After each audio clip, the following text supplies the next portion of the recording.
तो एक बार जंगल में चुनाव हुए और सारे जानवरों को बहला फुसलाकर शेर की जगह बंदर जो है वो जंगल का राजा बन गया, वो चुनाव जीत गया।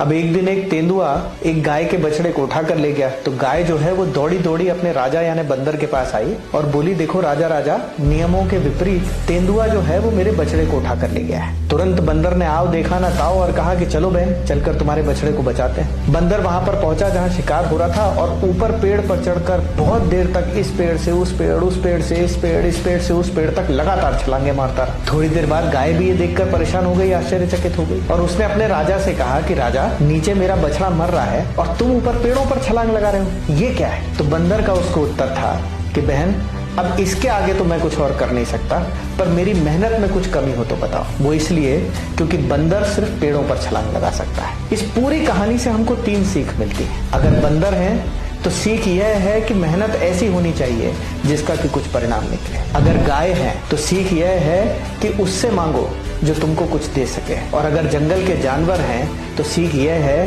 कि अपना राजा या अपना नेता उसे चुनो जो तुम्हारे लिए कुछ कर सके।